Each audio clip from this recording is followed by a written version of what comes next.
बिस्मिल्लाहिर्रहमानिर्रहीम। अस्सलाम वालेकुम स्टूडेंट। न्यूमेरिकल्स हमारे यूनिट 4 के जो है वो चल रहे थे। हम 2 पार्ट्स के ऑलरेडी कर चुके हैं जिसमें मैं डिफरेंट न्यूमेरिकल्स आपको समझा चुकी हूँ। आप लोग वो वीडियो ज़रूर देख लीजिएगा। अभी फ़िलहाल हम इस न्यूमेरिकल्स को जो है मुकम्मल करने वाले हैं। 2 या 3 न्यूमेरिकल होंगे शायद इस वीडियो में, लेकिन आपको ये समझाने के लिए मैंने अलग सी वीडियो बनाई है न्यूमेरिकल को करने के लिए। आप प्रीवियस अगर आपको क्वेश्चंस देखने हो तो आप वो वीडियोस देख लीजिएगा, ठीक है। मैं अभी उसके जो रिमेनिंग क्वेश्चंस हैं वो आपको करवा रही हूँ। अच्छा, न्यूमेरिकल्स आपको पहले बता दूं कि हम न्यूमेरिकल करने कौन सा वाले हैं। स्टूडेंट्स, न्यूमेरिकल आपको शो हो रहा होगा जिसमें कह रहे हैं क्या uniform metre rule is supported at its centre. तो बात कुछ इस तरह से है कि एक यूनिफॉर्म मीटर रूल जो है वो सपोर्ट हो रहा है इसके सेंटर से, ठीक है। मैं इसको थोड़ा सही क्लियर शो करूं, ठीक है जी, सही है। थोड़ा डार्क कर दिया मैंने इसको, चले जी। उसके बाद कह रहे हैं बैलेंस बाय टू फोर्सेस से बैलेंस हो रहा है। फॉर एग्जाम्पल ये कहें कि 12 न्यूटन जो फर्स्ट पे लिखा हुआ है वो यहाँ पर अप्लाई हो रही है, ठीक है। इसी तरह जो सेकंड पे लिखा हुआ है, क्या लिखा हुआ है, एंड 20 न्यूटन वो यहाँ अप्लाई हो रही है, ठीक है। ओके, हमने समझ ली ये बात, आपकी समझ में आ गई। आगे कह रहे if 20 newton force is applied at a distance of 3 metre. देखिए 20 न्यूटन जो फोर्स है ना वो यहाँ से यहाँ तक इस फिक्स पॉइंट में लग रही है। तो इसका मतलब ये हुआ कि जो डिस्टेंस है ना इस फिक्स पॉइंट से वो 3 मीटर का है। 3 पता नहीं कैसा बना है, इसको करें इग्नोर, 3 मीटर का, ठीक है। और आपको कह रहे हैं कि जो 12 न्यूटन पर फोर्स लग रही है जो कि other side of the pivot है वो कितने डिस्टेंस पर होगी। मतलब एक तरह से आपको ये मालूम करना कह रहे हैं। अगर मैं इसको F1 सपोज करती हूँ, क्योंकि पहले लिखा था तो मैंने इसलिए F1 ले लिया, इसको ये बाद में लिखा था F2 ले लिया, इससे कोई फर्क नहीं पड़ता, आप किसी को भी F1 और F2 सपोज कर सकते हैं। बस ध्यान रखिएगा अगर आपने इसे F1 लिया है तो इसे ही F1 लिखेंगे, और अगर आपने इसे F2 लिया है तो F2।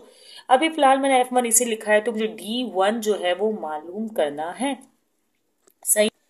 D1 मुझे मालूम करना है और D2 जो है गिवन है, ये रहा, ठीक है। चलें जी, अब पहली बात तो ये हो गई। पार्ट 2 भी है इसका, लेकिन पहले मैं फर्स्ट का डाटा बना लूं। फर्स्ट में क्या है कि हमें एक फोर्स गिवन है जिसे मैंने F1 कह दिया जो कि है 12 न्यूटन, ठीक है। 2 फोर्स है तो फोर्स लिख भी सकते हैं आप, फोर्स 1 पूरी वर्डिंग में। और इसका D1 आपको करना है मालूम, जबकि आपको जो F2 गिवन है जिसे आपने कहा है 20 न्यूटन, इसका D2 जो है आपको दिया हुआ है जो कि है 3 मीटर, ठीक है। ये तो आपका फर्स्ट पार्ट हो गया, फर्स्ट पार्ट ये हो गया। अब सेकंड पार्ट भी आपको शो हो रहा होगा। सेकंड पार्ट में केस किस तरीके का है? सेकंड पार्ट में केस कुछ इस तरीके का है, ये ही पाइवॉट है जिसे मैं थोड़ा सा साइज बड़ा कर रही हूँ, वैसे कोई फर्क तो नहीं पड़ता, अच्छा इसलिए कर रही हूँ क्योंकि देखें अब बताती हूँ आपको। फिक्स एंड इसमें भी है, कह रहे if 20 newton force is move to 4 metre. 20 newton force जो है, जो कि मैंने इस साइड शो की थी, अब जो है वो 4 मीटर पे लग रही है। मतलब कि इसका जो फिक्स एंड से लेकर यहाँ तक का डिस्टेंस है वो है 4 मीटर, ठीक है। मैंने इसे F2 कहा था, अब भी F2 ही कहूंगी, ज्यादा बेटर रहेगा, ठीक है। F2 इज गिवन, ठीक है, D2 इज गिवन, ओके। अब क्या बोल रहे हैं, आप मालूम करें कि अब 12 न्यूटन अगर आपको टॉर्क सेम प्रोड्यूस करना, देखिए हम ये टॉर्क, इससे ना हम टॉर्क से कंपैरिजन करेंगे। अब ये क्यों करेंगे इसका भी कॉन्सेप्ट मैं आपको समझाती हूँ, ठीक है। इस यूं समझे कि टॉर्क सेम प्रोड्यूस हो रहा है, लेकिन यहां पर अब फोर्स चेंज हो गई है। कहना चाह रहे हैं कि 12 न्यूटन जो ये फोर्स थी ना, इसे रिप्लेस कर दिया गया है, लेकिन वो फोर्स जिसमें सेम टॉर्क प्रोड्यूस हो इस आर्म लेंथ की बात आपको वो मालूम करनी है। अच्छा, D1 रिमेन सेम रहेगा, लेकिन D1 तो गिवन नहीं है, आप लोग सोच रहे होंगे। जो D1 का आंसर यहाँ आएगा वही आप यहाँ पर पुट कर देंगे, क्योंकि इन्होंने नहीं कहा, इन्होंने इस बार कहा है कि D1 सेम रहेगा, इस बार फोर्स चेंज करनी है। पहले आपको D1 मालूम करने के लिए कह रहे थे, और इस बार आपको कह रहे हैं कि 12 न्यूटन फोर्स को रिप्लेस करना है, तो वो आपको पता नहीं है।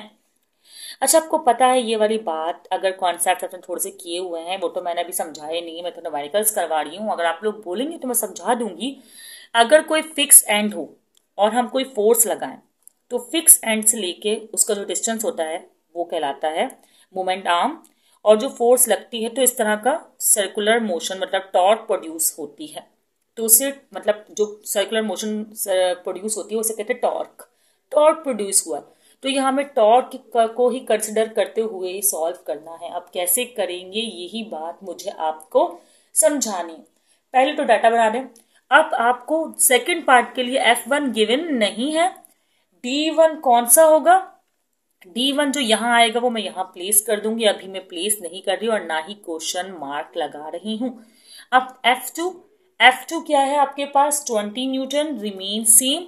G2 क्या है? वो तब्दील हो चुका है, वो हो गया है 4 मीटर। इसी की वजह से फोर्स में फर्क आया है, क्योंकि D1 D2 F2 बिल्कुल फर्स्ट पार्ट की तरह है, लेकिन D2 के तब्दील होने की वजह से सेम टॉर्क अगर प्रोड्यूस करवाना है तो फोर्स को तो चेंज करना होगा। ठीक है, अब वो फोर्स क्या होगी तो वह हम देख लेते हैं। ठीक है स्टूडेंट्स, चले मैं यहाँ सॉल्यूशन की हेडिंग अप्लाई करूं। चले स्टूडेंट्स, अब करते हैं इसका सॉल्यूशन। सॉल्यूशन किस तरह करेंगे कि आपको पता है कि सेम टॉर्क प्रोड्यूस हो रहा है, तो आप जो टॉर्क लेंगे ना, टॉर्क 1 और टॉर्क 2, टॉर्क 1 टॉर्क 2 क्या, इसका टॉर्क वो बराबर होगा। आपको पता है जितना यहां से मूव करेगा उतना ही ये यहां मूव करेगा, है ना। जितना इस साइड डायरेक्शन मूव करेगा उतना ही तो टॉर्क तो होगा बराबर। तो आप T1 T2 को बराबर कंसिडर करके T1 जो टॉर्क का फॉर्मूला है F क्रॉस T, लेकिन यहाँ मैंने टॉर्क 1 लिखा है तो F1 क्रॉस D1 लिख दूंगी। इसी तरह F2 क्रॉस D2, ओके लिख दिया। अब मुझे D1 मालूम करना है, F1 कितना है, मैं ये पार्ट 1 के लिए काम कर रही हूँ तो पार्ट 1 लिखूंगी। F1 मेरे पास है 12 न्यूटन, D1 ही तो मुझे मालूम करना है, वो लिखूंगी रिमेन सेम। F2 है यहाँ पर 20 न्यूटन एंड मल्टीप्लाई से करवा देंगे 4 से। अब इनको मल्टीप्लाई तो आप करवाएं 4 से नहीं, सॉरी 3 लेना, 3 से करवाना है। फर्स्ट पार्ट में 3 है, मैंने अभी सेकंड पार्ट की वैल्यू देख ली थी।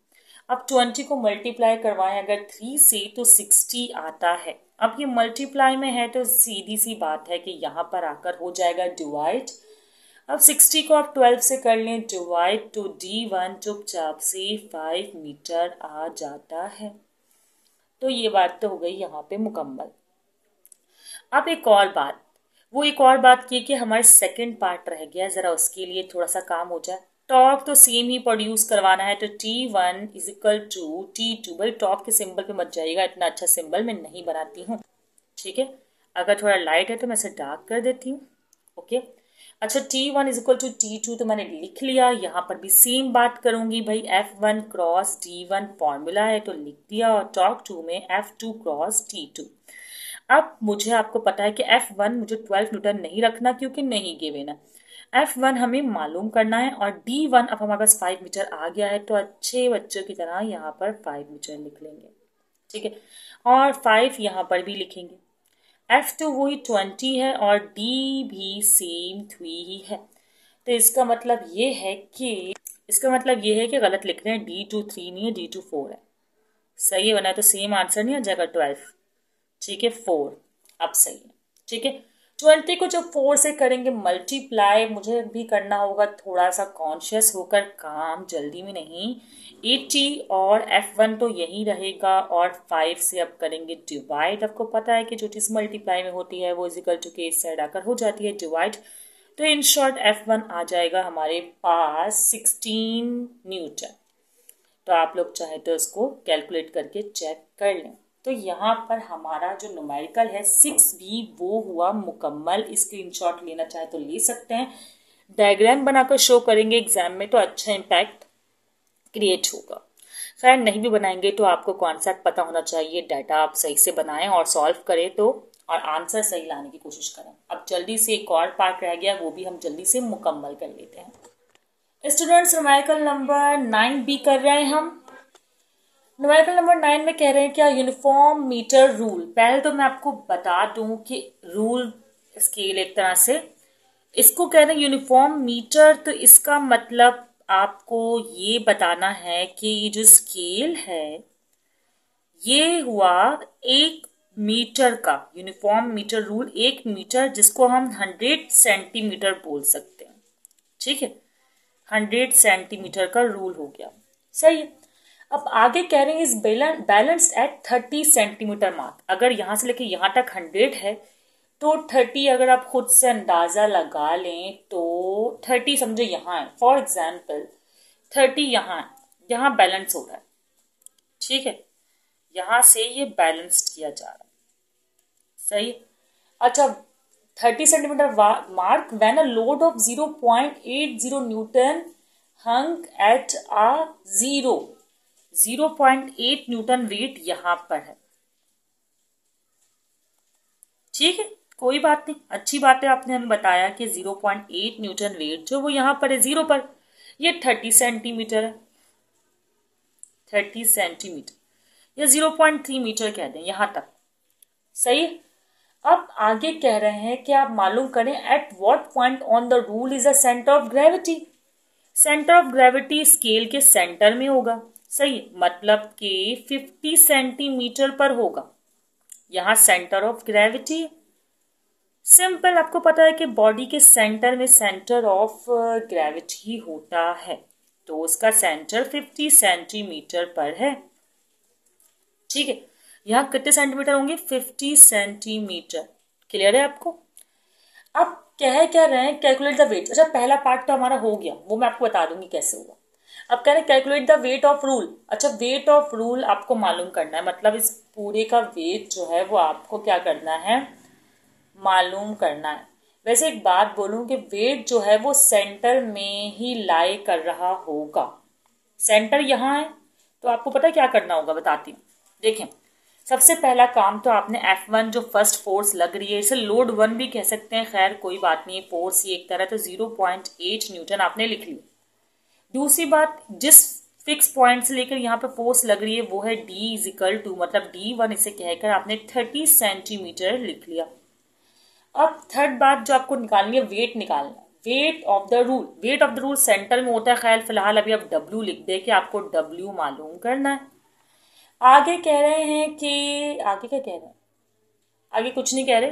अब D2 गैस कट ऑफ कह रहे हैं। देखिए, सेंटर ऑफ ग्रेविटी 50 सेंटीमीटर पर होगा, तो 50 में से 30 को माइनस कर देंगे तो यहां से यहां तक का डिस्टेंस आ जाएगा, मतलब यहां से यहां तक का डिस्टेंस आ जाएगा। तो कितना आएगा आप खुद जानते हैं, 20 सेंटीमीटर ही आएगा ऑफ कोर्स।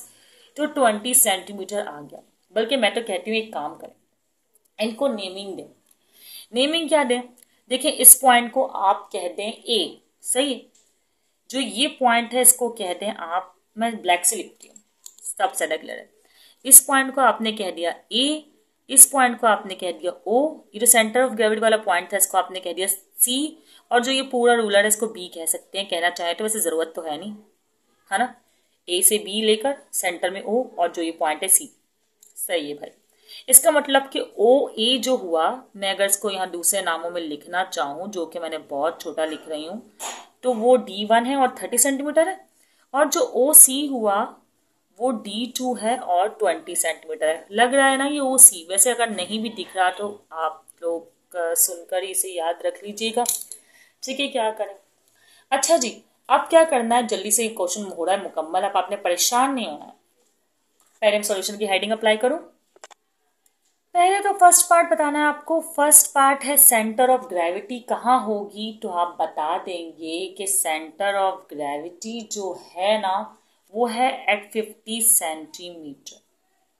सही है, सेंटर ऑफ ग्रेविटी जो आपको मालूम करनी थी, तो आप लोग लिख सकते हैं because of C is equal to 50 centimetre, और बता दीजिए क्यों, क्योंकि यूनिफॉर्म मीटर रूल था। ठीक है, तो ये वाली बात तो हमने यहाँ पर इनको बता दी है और कॉन्सेप्ट भी क्लियर हो गया। इनको क्या खुद को ही बताइए। अच्छा, अब आगे क्या है, आगे है पार्ट 2। और क्या है पार्ट 2 में, क्या करना है पार्ट 2 में, आपको इस तरह करना है कि आपको टॉर्क जैसे बराबर है, टॉर्क तो सेम प्रोड्यूस होगा, फिक्स एंड पॉइंट है। ठीक है, तो टॉर्क 1 और टॉर्क 2 को बराबर तस्वुर करके, अच्छा अब आप लोग कहेंगे भाई टॉर्क का फॉर्मूला तो होता है, टॉर्क का फॉर्मूला क्या होता है, F1, मतलब अगर टॉर्क 1 है तो F1 क्रॉस D1, ठीक है, अभी तो फिलहाल मैं F1 क्रॉस G1 ही लिख रही हूँ। अब आप लोग बोलेंगे भाई यहाँ टॉर्क जो है वो तो W तो नहीं हो सकता, आपको W मालूम करना है। भाई वेट जो लग रहा है वो भी एक तरह की फोर्स ही तो है, और आपको ये कॉन्सेप्ट तो पता ही है कि वेट और फोर्स एक तरह से बिहेव करते हैं सेम, इनका यूनिट भी इसलिए सेम है।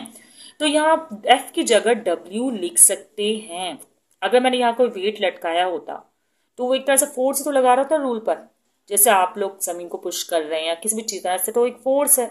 जैसे हम चेयर पे बैठे हैं, कुछ भी है, वेट अप्लाई हो रहा है तो फोर्स अप्लाई हो रही है हमारे वजन के हिसाब से। ठीक है, तो मल्टीप्लाई बाय D2 आप कर देंगे।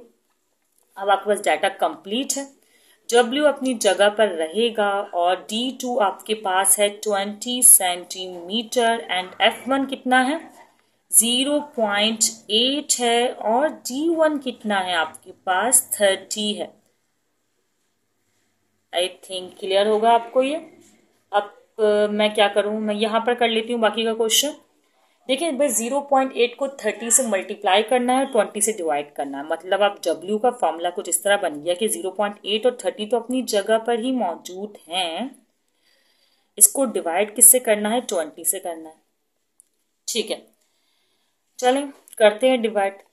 कैलकुलेटर लीजिए, कैलकुलेटर में इन दोनों को मल्टीप्लाई करिए और फिर डिवाइड कर दीजिए 20 से। तो आंसर क्या आएगा, तो आंसर आएगा आपके पास 1.2 और आपको पता है कि वेट का यूनिट होता है न्यूटन।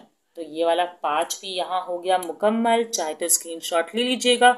कॉन्सेप्ट भी मैंने इजीली जो है आपको एक्सप्लेन कर दिया है, कोशिश तो की है कि एक एक बात आपको बताई जाए, थोड़ी सी थ्योरेटिकल बात भी कर ली जाए। ठीक है स्टूडेंट्स, कोई क्वेश्चन हो तो कमेंट सेक्शन में ज़रूर पूछिएगा। अगर आपको और भी चैप्टर्स के न्यूमेरिकल्स चाहिए तो कमेंट कीजिएगा, ताकि मैं और चैप्टर्स पर भी जो है वीडियो बनाकर अपलोड कर सकूं। और दोस्तों को भी वीडियो ज़रूर शेयर कीजिएगा। बाकी मैं आपको बता चुकी हूँ कि 2 पार्ट में पहले अपलोड कर चुकी हूँ, तो एक कंप्लीट चैप्टर अपलोड हो गया है। अगर एग्जाम्पल्स बोलेंगे तो वो भी करवा दूंगी। ठीक है, फिलहाल इसकी अच्छे से प्रैक्टिस कर लीजिएगा। और चैप्टर सबसे मुश्किल था, मुझे लग रहा था कि 9वीं की क्लास के पॉइंट ऑफ व्यू से, तो इसलिए मैंने ये पहले करवाया है। बाकी चैप्टर्स इजी हैं वो भी करवा दूंगी, अगर आप लोग कहेंगे तो कोशिश करूंगी कहे बगैर ही करवा दूँ। खैर दुआ में याद रखिएगा। अल्लाह हाफिज़।